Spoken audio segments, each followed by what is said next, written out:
Amém, queridos. Glória a Deus. Aleluia. Quando nós abrimos a nossa boca e declaramos que Ele cresça, mais dele, menos de mim, nós já estamos abrindo o nosso coração para isso. E a forma de Deus nos encher é através da sua palavra. É através da palavra ministrada. É através de Jesus Cristo sendo ministrada através da palavra, é que nós nos enchemos dessa presença. E você está pronto nessa manhã para ser cheio, para receber mais do Senhor? Quantos estão prontos? Aleluia, glória a Deus. Eu já quero convidar o evangelista Edson Teixeira aqui. Pode sentar, queridos, em nome de Jesus, com o seu coração transbordante, com o seu coração sedento, para receber mais de Deus, em nome de Jesus. Glórias ao Senhor. Edson Teixeira é evangelista itinerante há mais de 38 anos e atual diretor executivo da Missão Desafio, uma agência missionária dedicada ao preparo e envio de missionários ao redor do mundo. Ao longo de seu ministério, já pregou o evangelho em mais de 100 países.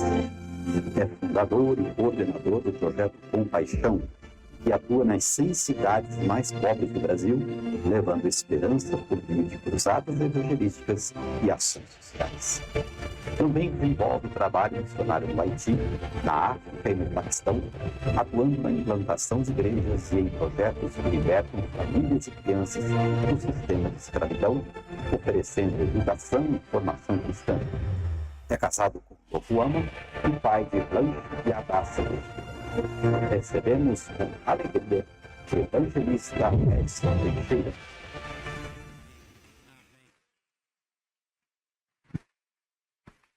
Esse povo faz uma propaganda da gente, né? Queridos, graça e paz do Senhor Jesus. Que bom estar com vocês aqui nesta manhã, nessa 57ª convenção que vocês estão realizando aqui. Que privilégio. Obrigado, pastor Eliezer, por me dar esse privilégio de estar aqui, pela honra do convite. Que bom rever tantos outros amigos aqui. Encontrei aí o pastor Moacir. Deus abençoe e Deus prospere todos vocês. Eu trago para vocês um abraço muito especial da missionária Zazá. Ela tem sido apoiada por vocês e eu, no mês de janeiro, estive visitando alguns dos nossos missionários que trabalham no Zagreb, ou aqueles países que fazem parte daquela parte da África, quase que do norte da África, como Mauritânia, Senegal, Marrocos. E quando estive no Senegal, em Dakar, a Zazá estava realizando um trabalho tão extraordinário com os cristãos que vieram da Mauritânia, porque na Mauritânia, você sabe, não tem igrejas, as pessoas não têm templos para se reunir, mas essas pessoas vieram dessa nação para serem ministrados pela missionária Zazá. E como que eu fiquei admirado pela capacidade que Deus deu a essa irmã, a essa missionária, a forma como Deus a usa para fazer com que o evangelho se enraize nos corações daquelas pessoas, ajudando-os a entender que o evangelho muda não apenas a gente, mas muda também as circunstâncias aonde Deus nos planta, a sociedade, nos tornando relevantes, nos tornando sal da terra e luz do mundo. Então, essa igreja está de parabéns por ter uma missionária desse quilate, representando muito bem vocês nessas nações. Essa semana eu falei com ela, eu estava na Nigéria e ela estava em uma nação chamada Luxemburgo, onde eu vou estar agora, dentro de uns 20 e poucos dias, eu vou estar nessa nação também ministrando, e ela estava lá em uma conferência missionária, e mais uma vez me fez lembrar de que eu estando aqui, era para eu entregar o abraço dela e da sua família para todos vocês. Eu gostaria que vocês aplaudissem a Jesus pela vida dessa missionária. Uma uma guerreira que deixa muitos de nós para trás, viu? Um instrumento poderoso de Deus. Eu vou passar amanhã para vocês alguma coisa do trabalho que nós realizamos na nação do Paquistão, que é a 8ª nação mais perigosa do mundo para você ser um cristão hoje. Nós temos hoje mais de 500 pessoas que nós libertamos da escravidão, pagando suas dívidas, e que hoje não pertencem mais a um sistema de escravidão, mas pertence ao Senhor da igreja, pertence ao Senhor Jesus. Amanhã você vai ver isso. Nós temos uma escola de corte e costura, onde essas mulheres vêm da escravidão, aprendem uma profissão e hoje estão vivendo muito bem. Nós temos também uma escola que nós abrimos para as crianças que nós libertamos da escravidão. E hoje a nossa escola tem mais de 300 crianças que foram livres e que recebem sua educação, sua alimentação, com um excelente ensino, com professores cristãos. É uma escola evangélica, cristã, confessional, dentro de uma república islâmica fechada. Só Deus pode fazer isso. Só o Senhor Jesus pode fazer isso. E eu vou estar mostrando isso amanhã, também no domingo eu estarei mostrando alguma coisa para vocês. Chegamos agora de uma missão que nós consideramos uma das missões mais perigosas que nós já realizamos na nossa vida. Estávamos no norte da Nigéria. Vocês sabem que nesses últimos anos, mais de 60 mil cristãos foram executados na Nigéria. Só esse ano, nós estamos no mês de março, mais de 2.400 irmãos nossos já foram executados pelo Boko Haram naquela nação. E nós recebemos a missão de negociar a libertação de uma família pastoral. Então, eu e um outro missionário que serve a Deus no Oriente Médio, partimos no dia 1º desse mês para a nação da Nigéria para fazermos essa negociação. Amanhã também eu vou mostrar um vídeo rápido, um resumo daquilo que nós fizemos. O nosso amigo pastor ficou 104 dias no cativeiro. 104 dias no cativeiro, em 104 dias sem poder ficar em pé sequer um só dia. Amarrado, hoje suas nádegas estão em carne viva. Assim que ele foi liberto, nós estávamos lá, ele já teve que ir para o hospital.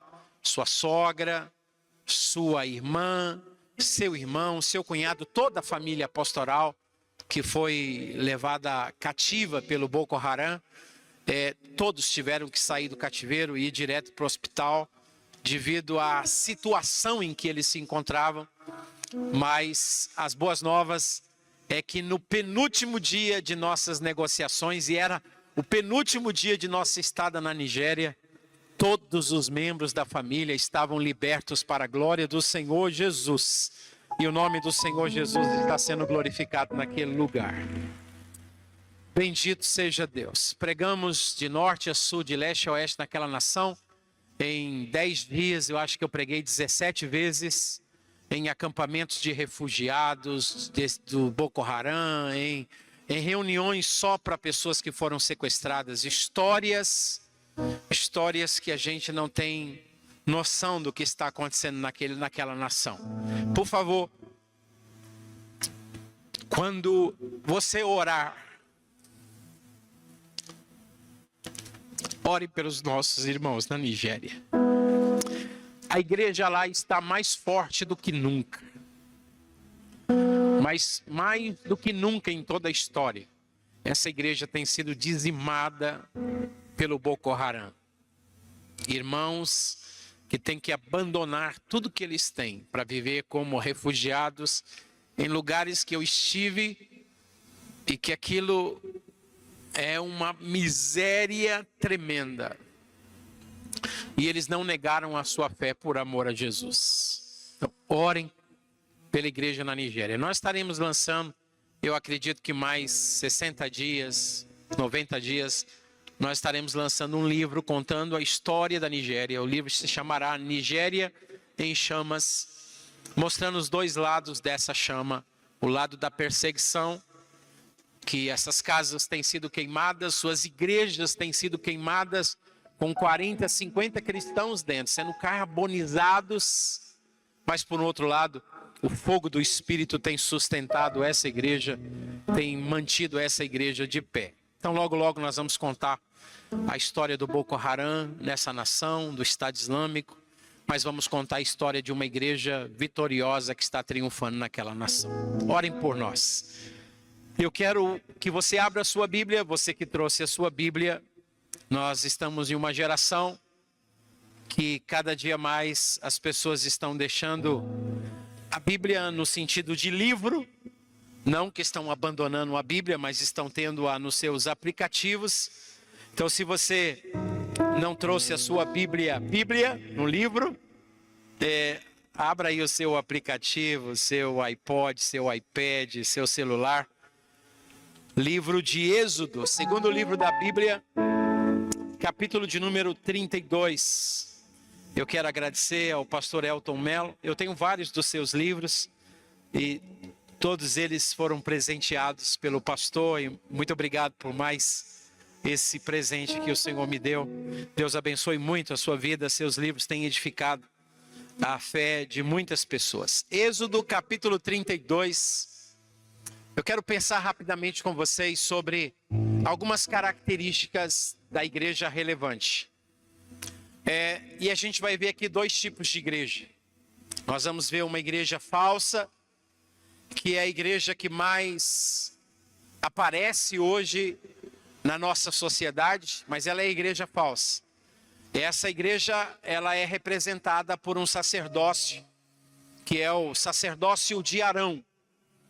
E nós vamos ver algumas características dessa falsa igreja, e nós vamos perceber que essas características têm enganado muita gente, como que se estivessem de verdade participando de uma igreja relevante, quando na verdade tem contribuído mais para que o nome de Deus seja blasfemado entre os gentios, como diz Paulo, do que edificando o reino de Deus nessa terra. Aí nós temos uma segunda igreja aqui no capítulo 32, que ela é representada pelo ministério de Moisés.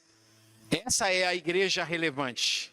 Então nós vamos pensar em algumas marcas desses dois ministérios, o ministério de Arão e o ministério de Moisés, e vamos pedir a graça de Deus, porque se a gente estiver do lado errado, se a gente identificar as características que não são boas na nossa vida, na nossa família ou no nosso ministério, que a gente hoje possa se prostrar diante de Deus e dizer: Senhor, tem misericórdia, coloca a gente para o lado de lá, coloca a gente para o lado certo. Quantos querem pensar dessa forma comigo? Diga amém. Vocês conhecem o texto, eu não sei se vai ser projetado aqui, não combinei com os irmãos da mídia, se eles puderem, me ajudaria bastante. O capítulo 32 começa dizendo que o povo, vendo que Moisés se tardara por muito tempo lá em cima, naquele monte, então eles se juntaram ao redor de Arão. A igreja que não é relevante é uma igreja impaciente. É uma igreja que não sabe aguardar a direção de Deus, dos representantes de Deus que estão na montanha. Os dias passam, mas ele está lá na presença de Deus, representando o seu povo, recebendo mandamentos, recebendo instruções, recebendo revelações, para o que ao descer no tempo certo, o seu povo seja edificado. Mas a igreja superficial é uma igreja que não sabe esperar a revelação do céu. A igreja que é rasa, ela não sabe aguardar uma voz que vem dos representantes de Deus enquanto eles estão na presença de Deus na montanha. A igreja que não é relevante, ela é uma igreja muito pragmática, ela é uma igreja muito imediatista, ela é uma igreja que perde a paciência, ela é uma igreja do fast food. Ela é uma igreja do aperta o botão e as coisas têm que acontecer. É uma igreja que não sabe aguardar a direção e a orientação de Deus. Por isso essa igreja, ela chega com a maior falta de respeito diante de Arão e diz assim: olha, nós não sabemos o que aconteceu com esse Moisés, a última parte desse texto. Não sabemos o que aconteceu com ele e também nem estamos preocupados em o que aconteceu com ele. Não sabemos o que ele está fazendo nessa montanha. Deus já tinha dito: vocês vão ficar aqui, Moisés subirá a mim e lá em cima nas montanhas eu entregarei estatutos, ordenanças, princípios, mandamentos que vai transformar vocês de uma nação de escravos para uma nação de reis e sacerdotes sobre essa terra. Na observância daquilo que eu vou entregar para o meu servo Moisés no alto da montanha, capítulo 19, versículos 5 e 6, na observância daquilo que eu vou entregar a Moisés, vocês se tornarão na terra um tesouro particular, uma propriedade exclusiva para mim. Era isso que Deus estava entregando para Moisés na montanha. Eram princípios que transformariam essa nação em um povo de propriedade exclusiva de Deus na terra. A expressão é um tesouro particular, ninguém toca, é meu. E esse povo chega e diz: ele está demorando demais e a gente precisa de uma liderança para nós. Nós não sabemos o que aconteceu com ele e nem estamos interessados em saber o que aconteceu com ele, pelo contexto você vai ver. E eles fazem então uma proposta para o sacerdote, dizendo: nós queremos que você faça para nós deuses que nos conduzam durante esse caminho, porque esse Moisés está demorando demais e talvez nem exista mais. Quando a igreja não sabe esperar, aquele salmo de esperei com paciência no Senhor, quando a igreja não desenvolve a virtude da perseverança, ela começa a se enredar pelos caminhos da falsa igreja, que é essa ideia de criar deuses segundo a sua imagem, de criar deuses que você possa conduzir, de criar deuses que funcionam conforme você quer. Então Arão, esse Moisés, e é o irmão de Arão, esse Moisés que nos tirou do Egito, a gente não sabe o que aconteceu com ele. Então nós queremos te nomear o líder da nossa nova religião. E uma das características da falsa igreja é que ela é uma igreja que ela se levanta para agradar os homens.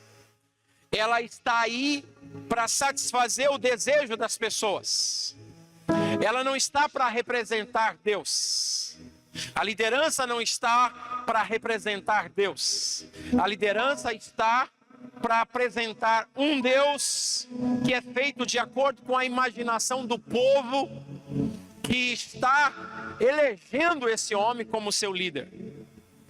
Paulo vai chamar de falsos mestres, Paulo vai chamar de falsos profetas.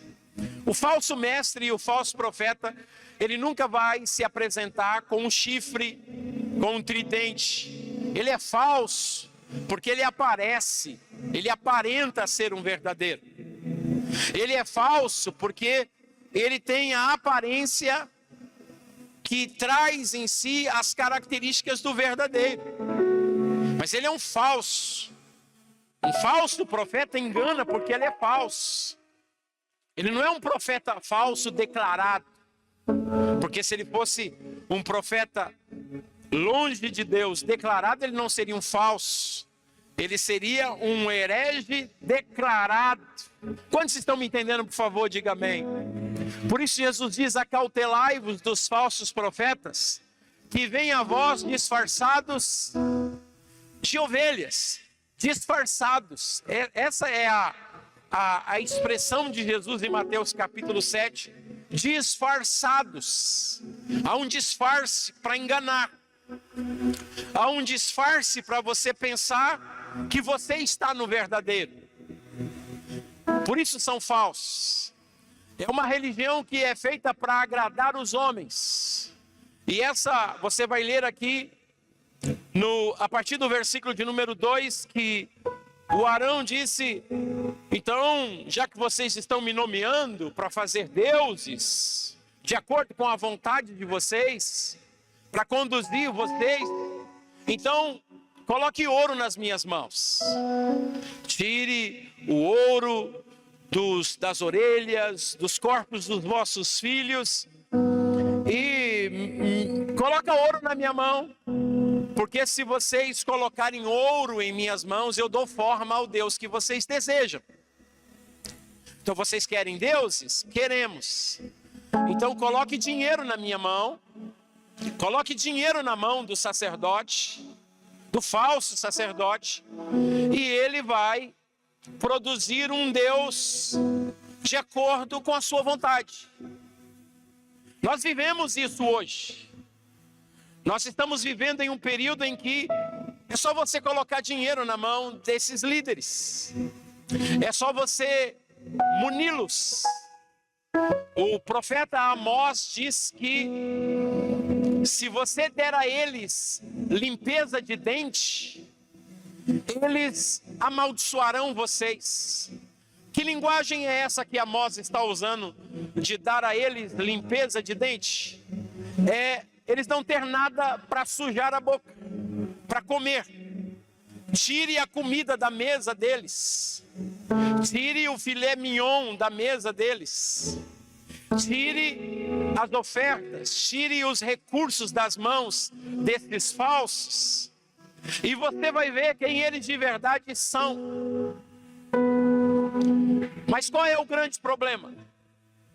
O grande problema é que esse povo aqui, que é o povo de Deus, eles estão se aproximando de Arão e estão dizendo: queremos um Deus que nós tenhamos controle sobre ele. Queremos um Deus que a gente possa carregar, que a gente leve para onde a gente quiser. Queremos um Deus que a gente possa manipular, domesticar, disciplinar. Queremos um Deus que funcione conforme a nossa vontade. E o profeta Jeremias, no capítulo 5 e versículo 31 de Jeremias, tem uma palavra tão pesada a respeito de falsos profetas e falsos sacerdotes. O texto diz que os profetas profetizam mentira. Eu acho que se os irmãos puderem jogar lá, isso é muito importante para nós anotarmos. Jeremias 5, versículo 31.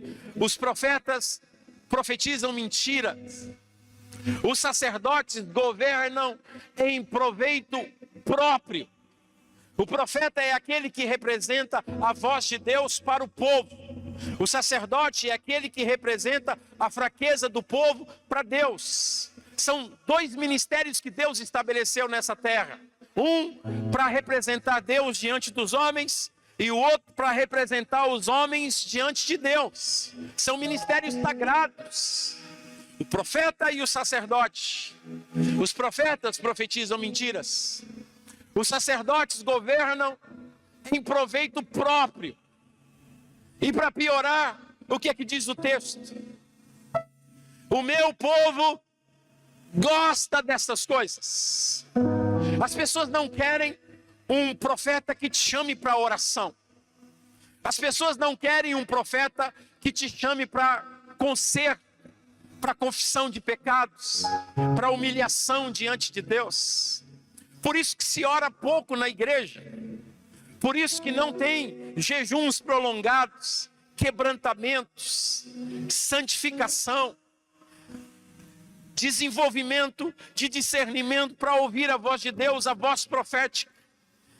Nós temos hoje falsos profetas e falsos sacerdotes de mãos dadas, dizendo: não precisa ser íntimo de Deus, não precisa andar com Deus, não precisa, apenas creia no que nós estamos falando, e as coisas vão ser muito fáceis para vocês. Coloque dinheiro na nossa mão e a gente vai fazer um bezerro de ouro. Nós vamos fazer uma religião que agrada aos homens, e nós vamos fazer uma religião que dá forma a um Deus que funciona de acordo com a nossa imagem, de acordo com a nossa semelhança. E o meu povo gosta disso. Todavia, o que vocês farão quando tudo isso chegar ao fim? Haverá um acerto de contas. É uma palavra para os falsos profetas de Mateus capítulo 7. Nem todo o que me diz Senhor, Senhor, vai entrar no reino dos céus, mas somente aquele que faz a vontade do meu Pai que está nos céus. Muitos naquele dia me dirão: Senhor, Senhor, não temos nós profetizado em teu nome? Somos profetas. Não temos nós realizado milagres em teu nome? Não temos nós expulsado demônios em teu nome? São pessoas com carismas, com dons espirituais, que se adquire pela fé, não pelo caráter. São pessoas que vivem de aparência. E Jesus vai dizer, Mateus 7, versículo 23, explicitamente. Por que ele vai dizer explicitamente? Porque o versículo 14, 15 e 16 vai dizer que os falsos profetas vêm a vós disfarçadamente, implicitamente, não é explícito. O falso profeta e o falso sacerdote, eles vivem de forma implícita no meio de nós, escondidos. Só que chegará o dia em que Jesus vai dizer a eles: eu lhes direi de forma explícita, eu lhes direi abertamente: eu nunca vos conheci. Então vai chegar um dia em que o fim dessas coisas vai acontecer, e graças a Deus haverá um fim de que tudo isso vai acontecer. O final dessas coisas vai chegar. Quantos estão me entendendo? Por favor, diga bem. Olhe bem sério a pessoa que está do seu lado, diga assim: o pregador não está bravo com você, não. O pregador ama você.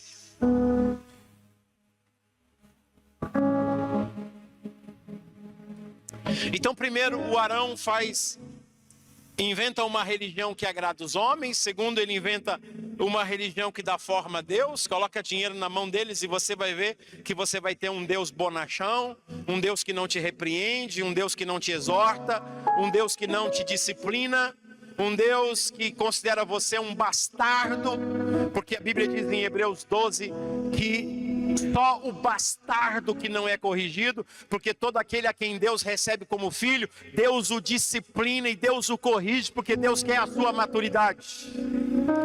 Mas o falso ministério vai apresentar para você uma hipergraça de um Deus universalista, de um Deus que é como que se fosse um açougueiro. Deus não está interessado em suas ações, Deus só está olhando para o seu coração. Deus só quer isso, o seu coração. Quando o Salmo diz: bendiz, ó minha alma, ao Senhor, e tudo que há em mim, bendiga o seu santo nome. Todo o meu ser, espírito, alma e corpo, foi comprado pelo sangue para glorificar aquele que está sentado no trono. Em terceiro lugar, você vai ver que o ministério de Arão, ele é um ministério popular hoje, porque ele faz festa em nome de Deus. Olha o que é que diz aí o versículo de número 5. Arão, vendo isso, edificou um altar diante dele, e pregando, ele disse: olha só, tem altar. A falsa igreja tem altar. Ele levantou um altar, ele subiu naquele altar e ele apregoou, ele pregou. Existem pregações no ministério falso também, não se engane. E ele disse: amanhã será festa ao Senhor. fazem festa para si mesmo, para o seu próprio ego. As suas mensagens não são cristocêntricas, as suas mensagens são antropocêntricas. O homem é o centro, é a sua importância, é o quanto que você é importante, é o quanto que suas ações são maravilhosas, o quanto que você é brilhante. Você passa 2 horas nesses cultos e você não escuta uma mensagem cristocêntrica. Quando Jesus é apresentado, é apenas como um curador, aquele que cura as enfermidades. Quando Jesus é pregado, é apenas como aquele que resolve problemas, o solucionador de problemas. Quando Jesus é pregado, é apenas como um mestre, um sábio, mas ele não é pregado como Cristo, como Senhor, como aquele que diz: se alguém quiser vir após mim, negue-se a si mesmo, tome cada dia a sua cruz e siga-me. Porque aquele que quiser achar a sua vida, perdê-la-á, mas aquele que por amor a mim perdê-la, esse a achará. Que dará o homem em troca da sua alma? Ou que adianta o homem ganhar o mundo inteiro e perder a sua alma? Mas eles estão fazendo festa e estão dizendo que é em nome do Senhor. O Arão levanta um altar, o Arão coloca um bezerro de ouro, é uma abominação. Mas ele diz: gente, tem altar, tem pregação, tem Deus e tem festa. Hoje nós vivemos um período em que a maioria, graças a Deus por isso, eu sei do que eu estou falando e eu falo com muita humildade. Eu já preguei em mais de 100 países do mundo. Eu já estive em igrejas em mais da metade dos países que existem no planeta Terra. Eu sei dessa doença que está rodeando o mundo. Eu sei dessa falsa religião que está enganando as pessoas. Eu sei desse falso ministério profético e esse falso ministério sacerdotal que não tem Cristo como Senhor, mas tem o homem, o líder como centro. Que ele cresça e que eu diminua, que ele apareça e que eu me constranja.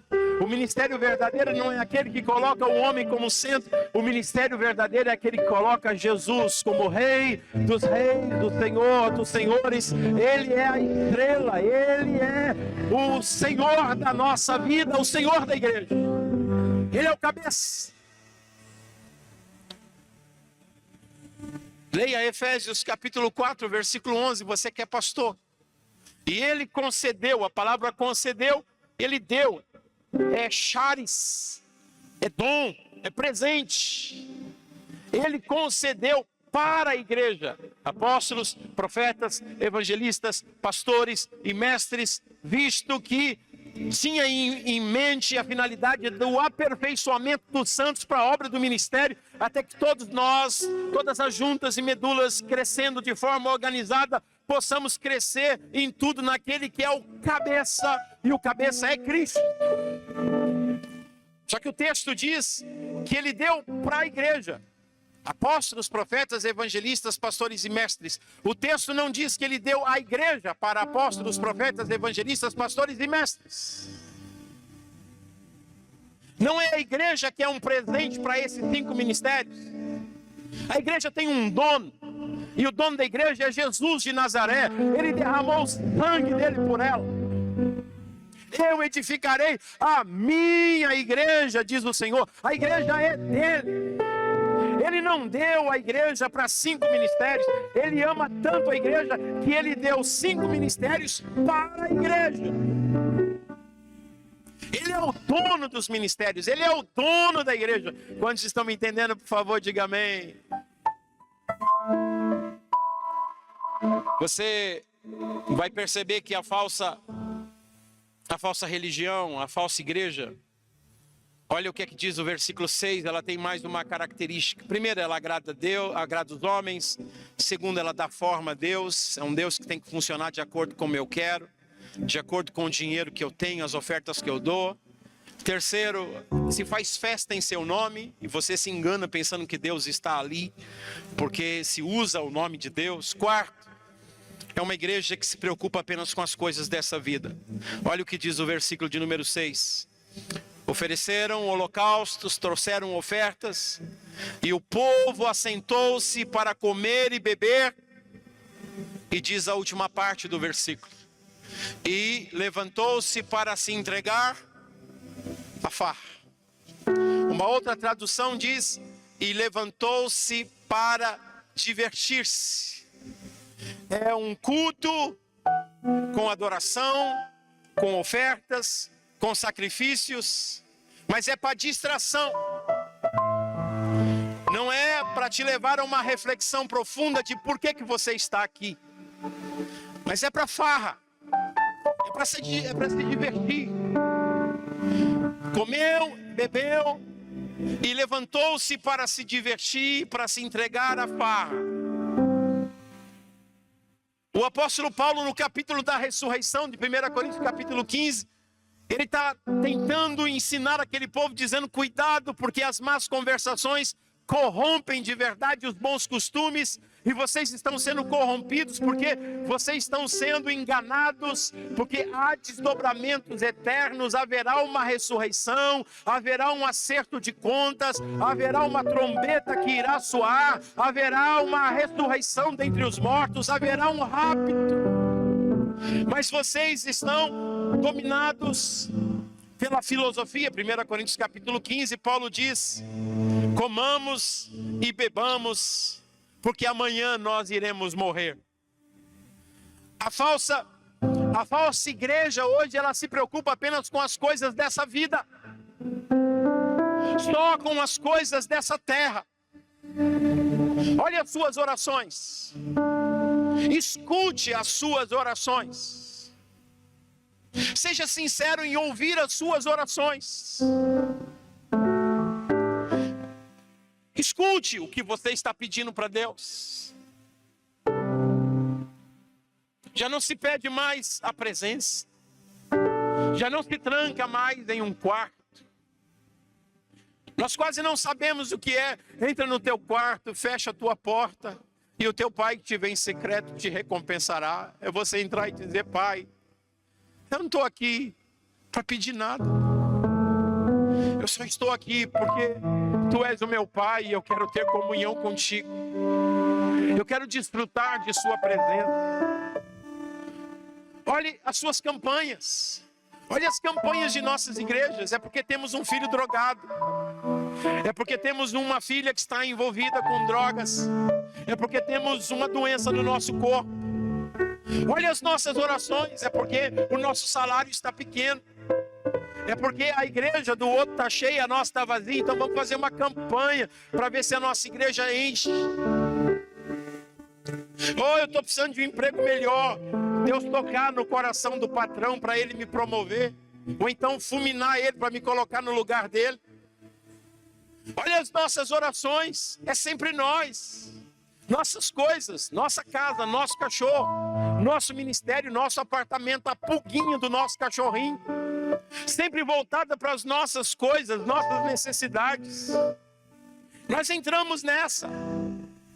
Olha as nossas campanhas: 286 voltas no muro de Jericó, vamos fazer os 512 mergulhos no Rio Jordão. Tudo é voltado para nós, tudo é voltado para o que Deus pode nos dar. Não é por aquilo que Ele é, não é pelo prazer de estar na sua presença, mas é por causa dos prazeres que nós temos aqui nessa vida. Você vai ler, Paulo diz isso chorando, irmãos. Essa verdade que eu estou falando para vocês, Paulo diz em lágrimas. Você já leu isso? Olha o que diz Filipenses capítulo 3, versículo 17, 18. Filipenses 3, versículo 17 e 18. Se os irmãos aí forem rápidos de Bíblia, olha, obrigado, esse povo é uma bênção. Irmãos, é isso, Filipenses 3. Sigam unidos no meu exemplo e observe os que vivem de acordo com o padrão que apresentamos a vocês. Olha o versículo 18. Pois já, como eu já disse repetidas vezes, e agora repito com lágrimas. Gente, existia um grupo de pessoas que Paulo chorava. E quem tem o Espírito de Deus não consegue ficar sem chorar. Porque isso causa ânsia. Quando você escuta esse falso evangelho, te dá ânsia. Eu repito com lágrimas. Há muitos que vivem como inimigos da cruz. Mas esses inimigos da cruz, Paulo não vai dizer que estão vivendo lá por lá de fora. Os feiticeiros, os fundamentalistas islâmicos, os radicais, porque não são todos os muçulmanos assim. Eles são os inimigos da cruz. Não, veja o que Paulo diz no versículo 19. O destino deles é a perdição. O Deus deles é o estômago. Se a pregação se estender 10, 15 minutos, não existe tempo para se ouvir Deus. Porque o Deus que está aqui dentro faz um barulho, ele ruge. As lombrigas brigam. E quando elas fazem um barulho, não existe tempo para Deus, porque é um outro Deus. Eu preciso comer, eu preciso me alimentar, eu preciso saciar, eu preciso viver para mim. São inimigos da cruz. O destino é a perdição. O Deus deles é o estômago. Vivem para isso. Vivem para comer. E eles se gloriam do que deveriam se envergonhar, porque eles só pensam nas coisas terrenas. Mas Paulo, diante desse contraste todo, no versículo 20, 19 e 20, ele diz: mas a nossa pátria está nos céus, da onde aguardamos a vinda do Senhor Jesus, o qual transformará o corpo da nossa humilhação para ser semelhante ao seu corpo de glória. Mas nós estamos vivendo isso hoje. Nós estamos vivendo em um período em que o falso evangelho, ele cresce, porque ele tem essas características de se concentrar nas coisas dessa vida, de dar divertimento, porque se entregaram à farra, vocês leram, ou se entregaram ao divertimento, e também à distração. As pessoas não conseguem mais se concentrar. Os nossos cultos hoje, em muitos lugares, é um show. Eu não estou sendo negativo aqui, negativista, eu estou sendo realista, não é verdade? Então Deus faz, quando Deus vê isso, de repente, eu acho que eu vou falar, eu não sei o tempo que eu tenho, que já deve estar acabando, mas eu nem terminei a introdução. Eu acho que vai ter que ficar para mais tarde as marcas da igreja de Moisés. Talvez eu pregue amanhã à noite.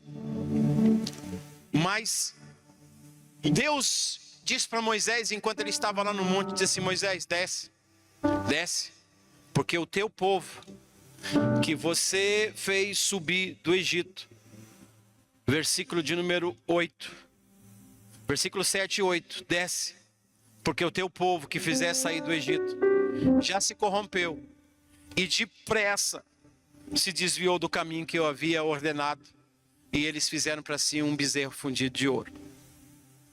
Então Deus olhou para Moisés e disse assim: Moisés, desce lá, cara.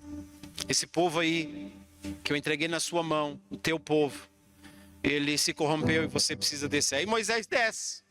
E quando Moisés chega ali e vê aquilo, Moisés fica tão irado. Ele quebra as tábuas da lei. E Deus então fica tão irado também que disse assim: Moisés, deixa eu matar esse povo. Versículo 10, eu vou consumir esse povo na minha ira. E eu vou fazer de você uma nova nação. Sabe, Deus está fazendo duas propostas para Moisés aqui. Mas a essas duas propostas que Deus está fazendo para Moisés, Deus está querendo ouvir um não de Moisés. E são propostas que ele faz para nós, mas ele está ouvindo um sim da nossa parte. Deus olhou para Moisés e disse assim: Moisés, esse povo é duro, esse povo é rebelde, então eu tenho uma proposta para você. Permita-me que a minha ira, versículo 10, que a minha ira se acenda contra eles, eu os destrua, depois, olha a proposta, depois farei de você uma grande nação. Olha a proposta de Deus para Moisés. Moisés, essa nação não será mais conhecida como a nação de Israel e nem a nação abraâmica. Eu anulo aqui minhas promessas, porque a aliança foi quebrada. Eu desfaço as minhas promessas com Abraão e eu faço uma proposta com você, para você. A partir de você eu começo uma nova nação chamada a nação mosaica. Então você vai ser famoso. Sabe aquilo que eu prometi para Abraão? Te abençoarei, engrandecerei o seu nome, tu serás uma bênção, farei de ti uma grande nação, e em ti serão abençoadas todas as famílias da terra. Pois é, eu anulo isso com Abraão e eu transfiro isso para você. Eu apago o nome de Abraão da terra e eu escrevo o seu nome na história das nações. Não mais a nação abraâmica, mas a nação mosaica. O que você faria? Como é que você reagiria se Deus fizesse uma proposta dessa para você? Povo rebelde, idólatra, abandonou Deus. Eu falo por mim, Senhor, demorou. Manda fogo do céu e faz um churrasco agora. Queima esse bando de rebelde. Mas Moisés não. Moisés não está preocupado com a reputação do seu nome. Essa é a marca de uma igreja relevante. Moisés não está preocupado com a reputação do seu nome de ser o líder de uma nação, a nação mosaica. Moisés diz para Deus, no versículo de número 12, porque o que hão de dizer os egípcios? Moisés está preocupado com a reputação de Deus. Moisés disse: Deus, se você mata esse povo e você me coloca como o líder de uma outra nação, uma grande nação, o meu nome vai ser famoso, o meu nome vai ser grande, mas o teu nome vai ser manchado na história. O que está em jogo não é a reputação do meu nome. O Senhor engrandecerá o meu nome, mas o Senhor sujará o teu nome diante dos egípcios. Então, por amor ao teu próprio nome, eu abro mão de minha reputação, mas eu não abro mão da reputação do teu nome. Preserva esse povo. É a reputação do nome de Jesus, o cabeça da igreja, que está em jogo. Trazendo para nós hoje no Novo Testamento, Paulo pergunta: não tem nenhum sábio entre vocês? Não há nenhuma pessoa inteligente entre vocês para julgar essas coisas pequenas? Por que vocês estão levando essas coisas diante de juízes ímpios? Para que o nome de Deus seja blasfemado entre os pecadores? Vocês não estão percebendo que vocês estão envergonhando o nome de Deus quando levam essas causas por causa dos direitos de vocês? E aí Paulo faz duas perguntas. E as duas perguntas de Paulo é para nós hoje. Por que não sofreis a injustiça? Por que não sofreis o dano? A pergunta de Paulo para nós hoje. Nós que julgamos ter direito de todas as coisas, somos do centro, não abro mão dos meus direitos. Saiba que se você abraçou Jesus Cristo como Senhor da sua vida, o único direito que você tem é o direito de não ter direito, porque quem tem direito de todas as coisas é Jesus de Nazaré. E por causa do seu direito que você não abre mão, você blasfema o nome de Jesus. porque é o seu dinheiro que está em jogo, é o seu carro que está em jogo, é a sua casa que está em jogo, é a sua herança que está em jogo, e você não está nem aí se o nome de Deus vai ser blasfemado ou não. O que você quer é o seu direito. E Paulo diz: por que você não sofre o dano? Por que você não sofre a injustiça por amor àquele que deu a vida por você? Mas não, o nosso nome é mais importante. E Moisés disse: Deus, se o Senhor for matar esse povo, então risca o meu nome do teu livro. Porque se o Senhor matar esse povo, as nações vão dizer que tu és um Deus perverso. Os egípcios vão dizer que tu és um Deus malvado. A tua fama entre os egípcios vai ser: ele não conseguiu, ele não suportou esse povo, e ele matou esse povo, ele é um Deus perverso. Então Deus, por favor, se arrependa dessa proposta que o Senhor fez para mim, porque eu não estou interessado na reputação do meu nome, eu estou interessado na reputação do teu nome.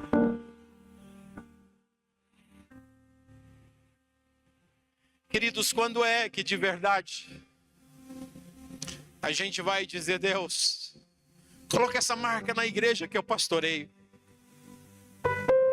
coloca essa marca na minha vida, no meu ministério? Eu tenho um amigo que ele é ali de Apucarana, no Paraná, e ele, isso tem muitos anos, eu não sei se ele mora lá ainda, mas ele me contou que o trabalho dele para poder sustentar a família dele era de caminhoneiro.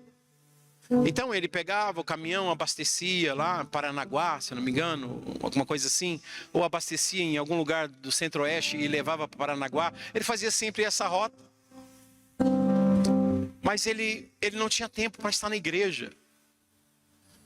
Ele chegava tão cansado às vezes que ele dizia: Deus, eu não consigo, eu estou tão cansado, estou chegando atrasado.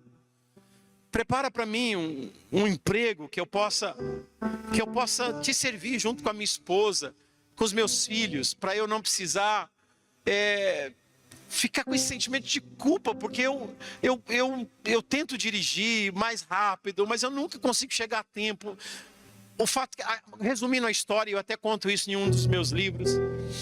Ele estava num certo lugar, se eu não me engano, no Maranhão, e era uma frota de caminhões que eles estavam levando os produtos de uma cerealista.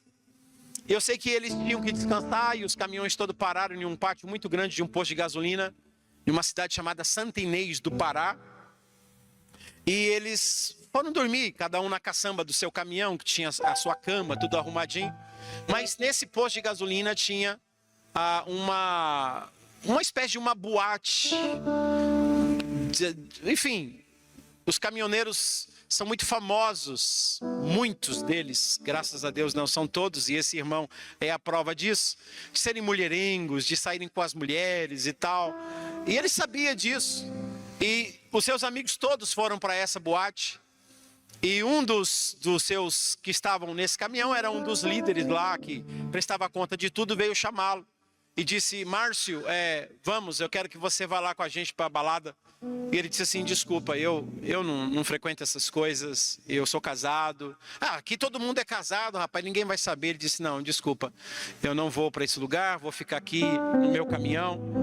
E eu vou ficar aqui lendo a Bíblia e escutando a palavra de Deus, e vou conversar com a minha esposa. Eu não vou para esse lugar. E ele ficou no caminhão dele. Eu não sei o que aconteceu, não me lembro muito bem. Mas esse encarregado superior inventou uma mentira dele. Falou que ele tinha feito as coisas erradas e que os pesos estavam diferentes.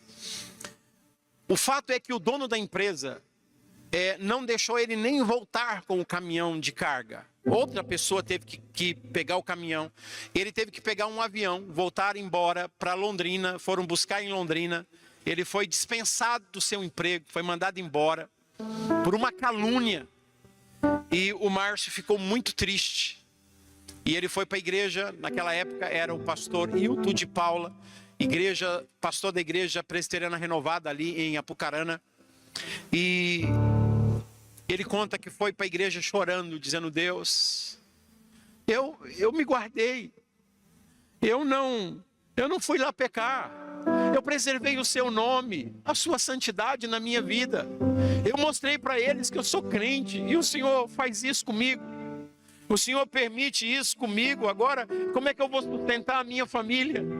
E ele estava na igreja, e ele contou o testemunho dele na igreja. E uma das pessoas que estava na igreja, um empresário, ouviu o seu testemunho e sentiu-se tocado por Deus de oferecer um emprego para ele ali na cidade. Naquela mesma semana, naquele domingo, ele já estava empregado com um salário 2 vezes maior. E poderia ficar a semana toda com a sua família. E ele testemunhava isso com tanta alegria. Se você honrar o nome de Deus, saiba, Deus honrará o seu nome. Deus cuidará de você. Você não precisa ter medo de assumir compromissos, mesmo que venha trazer prejuízos momentaneamente, aparentemente. Mas se você tem um compromisso com a reputação de Deus, saiba, Deus também tem um compromisso com a reputação do seu nome. Deus guardará o seu nome. Deus protegerá a sua integridade. Desejo no meu coração, nessa manhã, e eu vou deixar as marcas da igreja de Moisés, talvez para amanhã, mas eu gostaria de convidar você a ficar em pé. Eu com o coração muito quebrantado, eu vinha dirigindo nessa manhã desde minha casa, 1h30 para chegar aqui, e nessa 1h30 eu vim orando, dizendo: Senhor, quebranta-nos.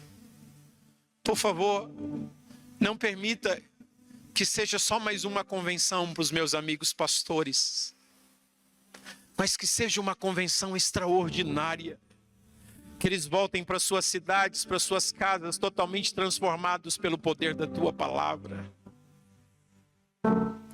Tira essas marcas, arranque essas coisas que não pertencem a Ti e que está em nós. O Senhor é um Deus que ama e repreende o filho a quem o Senhor ama. E o Senhor diz: seja, pois, zeloso e arrependa-te desse teu mal. Por favor, pastor, não se venda por peças de ouro. Não pregue um Deus bonachão. Não seja um profeta ou um sacerdote corrupto, mas seja a voz de Deus na sua congregação. Corra a corrida legitimamente observando as normas que o Senhor colocou para fazer a sua igreja ser triunfante. Pai, eu quero te agradecer por essa manhã tão extraordinária. Eu quero te agradecer por essa convenção de pastores amigos, homens e mulheres que te amam e que estão aqui para buscar a tua face e a tua presença. O Senhor estará usando o pastor Domingos Jardins, esse homem cheio do teu Espírito, Senhor, para ministrar a nós. E o Senhor está usando as oficinas, os encontros. Pai, nós consagramos cada minuto desse e pedimos que o teu Espírito se mova nesse santuário, se mova nos quartos aonde estamos hospedados, se mova nos escritórios, nos corredores, no jardim, que esse lugar seja tomado pela tua presença e que o nosso ministério seja transformado pela tua unção. Faz isso, Espírito Santo. Tu és o dono da igreja, Senhor Jesus. Tu és o cabeça da igreja, Senhor Jesus. Nós te pedimos, conforme diz o apóstolo Paulo em Efésios 5, lava-nos com a água da tua palavra. Lava a tua noiva. À medida em que a tua palavra for ministrada, que seja uma água limpa, limpando a gente, tirando toda a ruga, tirando toda a impureza, tirando toda a mancha e nos transformando por dentro e por fora, nos tornando formando uma igreja gloriosa, sem mancha, sem ruga, nem qualquer coisa semelhante, mas santa e incorruptível para a tua glória, para a glória do Cordeiro de Deus. Faz isso, Senhor, nessa convenção. Quem recebe essa palavra, diga amém. E vamos dar um aplauso bem forte para Jesus.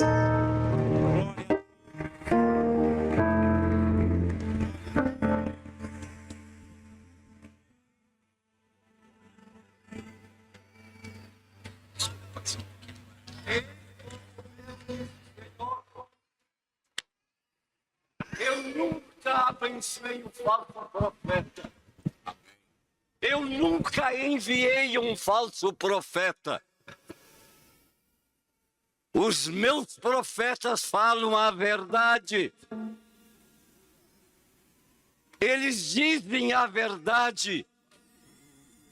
Eles não se envergonham da minha verdade, diz o Senhor. Guardai-vos do falso profeta. Amem a minha palavra, diz o Senhor. Segurem a minha palavra. Ela é vitoriosa. Ela traz vitória. Ela é autêntica. E ela não muda. Fiquem com a minha palavra. Sejam os meus profetas. Glórias a ti, Senhor. Aleluia. Amém.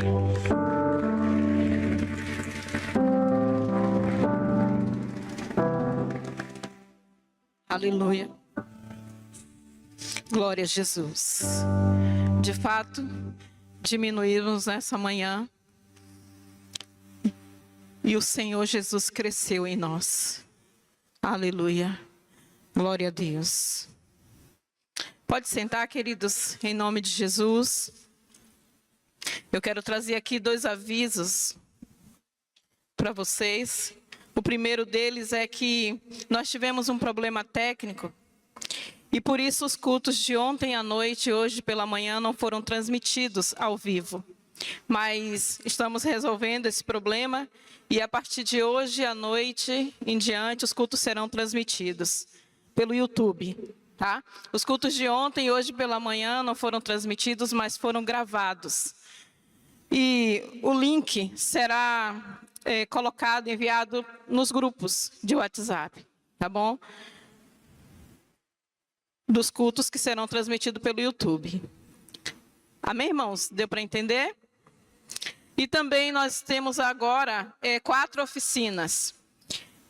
A primeira delas, a Igreja e a Inteligência Artificial, acontecerá aqui no auditório com o pastor Paulo Ricardo Schultz e também o Daniel, que é o presidente da Depacom. O pastor Paulo Ricardo Schultz é diretor da CIB e também pastor da primeira igreja em Xanxerê. Acontecerá aqui no auditório essa oficina. A segunda oficina é Igrejas Influenciadoras e Discipuladoras. Acontecerá aqui atrás do palco.